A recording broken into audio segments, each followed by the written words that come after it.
উত্তরবঙ্গে ভয়াবহ রেল দুর্ঘটনা। কাঞ্চনজঙ্ঘা এক্সপ্রেসকে পিছন থেকে ধাক্কা মারল মালগাড়ি। একেবারে মালগাড়ির ওপরে উঠে গেল কাঞ্চনজঙ্ঘা এক্সপ্রেসের একটি বগি। অন্য দুটি বগি ছিটকে পড়ল পাশে। মালগাড়ির একাধিক কন্টেনার এখনো এদিকে ওদিকে ছড়িয়ে রয়েছে।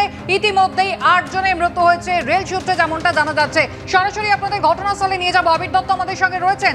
আবির, ঘন্টা 6 হয়ে গেল, এখনো পর্যন্ত কোনো যাত্রী কি ভেতরে আটকে থাকতে পারেন? কি বলছেন উদ্ধারকারীরা? দেখো, যেমনটা তোমায় বলছিলাম যে আশঙ্কা অবশ্যই রয়েছে এবং সেই জন্য এই সার্চ অপারেশন বা যে রেস্কিউ অপারেশন সেটা চলছে। এবং যেটা মূল সমস্যা সেটা হচ্ছে যেভাবে এই মালগাড়ির ইঞ্জিন এসে বা যতটা গতিতে মালগাড়ি ছিল তার থেকে মানে 2 ভাগেরও 3 ভাগেরও 1 ভাগ ছিল কিনা সন্দেহ রয়েছে এই কাঞ্চনজঙ্ঘা এক্সপ্রেস। এবং কাঞ্চনজঙ্ঘা এক্সপ্রেসের একজন যাত্রী যিনি জানাচ্ছিলেন 20 কিলোমিটার প্রতি ঘন্টা বেগে তখন অত্যন্ত শ্লথ গতিতে কাঞ্চনজঙ্ঘা এক্সপ্রেস এগোচ্ছিল। রেলের তরফ থেকে যেটা বলা হচ্ছে যে চালক এই ইঞ্জিনে যিনি ছিলেন, যিনি পাইলট ছিলেন, তার মৃত্যু ঘটলেও তিনি কিন্তু সঠিকভাবে মেনটেন করেননি সিগন্যাল ব্যবস্থা। এবার তোমাকে দেখাচ্ছি যে রেলের তরফ থেকে এখনো পর্যন্ত পরীক্ষা করা হচ্ছে, যেখানে রেলের আধিকারিক এই ইঞ্জিনে রয়েছেন, তারা পরীক্ষা করছেন একদিকে এবং আরেকদিকে রেস্কিউ অপারেশনের চেষ্টা চলছে, যেখানে একেবারে আড়াআড়িভাবে উঁচু হয়ে রয়েছে, শূন্যে ভাসছে এই রেলের বগি। এবং তার সঙ্গে সঙ্গে আমরা তোমাকে দেখাবো যে বিভিন্ন জায়গাতে পুলিশ যেমন রয়েছে, ডিএমজি, পুলিশের উচ্চতর আধিকারিকরা, তৃণমূল কংগ্রেসের টিম তারাও এখানে আছেন, মেডিকেল টিমও এখানে রয়েছে। তাদের সঙ্গে আমরা কথা বললাম, গৌতম দেবের সাথে কথা বললাম। কি অভিযোগ আপনাদের? সাধারণ যারা এখানে যাত্রীরা তারা বলছেন তারা রেলের পরিষেবা পান। আজকে এই মুহূর্তে এগুলো বলবার সময় নেই, তবুও বলতে হয় রেলের পরিষেবা নিয়ে আমরা সকলে হতাশ। পর এই বাংলার বুকে আমরা বেশ কয়েকটি রেল দুর্ঘটনা দেখলাম যেটা ভয়াবহ। একই লাইনে কি করে দুটো গাড়ি আসে? যে অ্যান্টি কলিশন ডিভাইসের কথা বারবার বলা হচ্ছে, তার ইউটিলিটি কোথায়? এই প্রশ্নটা আজকে বড় আকারে দেখা দিয়েছে।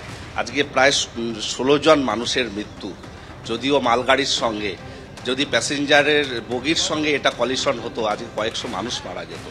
এটা তো একটা ভয়াবহতা। রেল মন্ত্রক একদম ফেল করছে। তবে আমরা যেটা প্রত্যাশা করছি যে এই মুহূর্তে উদ্ধার কার্যের বিষয়টাকে ফোকাস এবং মাননীয় মুখ্যমন্ত্রী মমতা বন্দ্যোপাধ্যায়ের নির্দেশে জেলা প্রশাসন সহ আমাদের যারা এখানে নেতৃত্ব রয়েছে, মেয়র গৌতম দেবের নেতৃত্বে ঠায় বসে থেকে সমস্ত বিষয়টা তদারকি করছে। আমরা প্রত্যাশা করছি সমস্ত কিছু স্বাভাবিক হবে। তবে রেল লাইন যদি বন্ধ থাকে, আমরা উত্তরবঙ্গ রাষ্ট্রীয় পরিবহন নিগমের পক্ষ থেকে আমাদের মাননীয় মন্ত্রীও ইনস্ট্রাকশন দিয়েছেন, আমরা বিকল্প বাসের ব্যবস্থা করছি যাতে কলকাতাগামী প্যাসেঞ্জারদের কোনো অসুবিধে না হয়। আমরা সেই পরিষেবাটা চালিয়ে যাব। পরিষেবার কথা জানানো হচ্ছে তৃণমূল কংগ্রেসের তরফ থেকে এবং তার সঙ্গে সঙ্গে রেলের গাফিলতির অভিযোগও কিন্তু তোলা হচ্ছে। গৌতম দেব আমাদের সঙ্গে রয়েছেন। গৌতমবাবু, মুখ্যমন্ত্রী আসার কথা একটা শোনা যাচ্ছে, যদি একটুখানি এলোবোরেট করেন। না, শুনেছি, আমরা দেখা যাক, অপেক্ষা করছি। এখন একটু মেডিকেলে যাব, আমি রোগী কল্যাণের দায়িত্বে আছি। ওখানে 42 জন পেশেন্ট আছে, কয়েকজনের অপারেশন চলছে যা শুনেছি।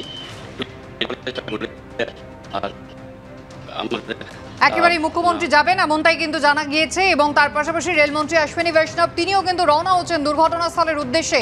তবে ছবি আপনারা দেখতেই পেলেন যে গ্যাস কাটার দিয়ে কিন্তু এবারে রেলের কামরা কাটার কাজ করছেন যে উদ্ধারকারীরা, তারা এসেছেন। এখনো পর্যন্ত 8 জনের মৃত্যু হয়েছে, আহতের সংখ্যা বহু।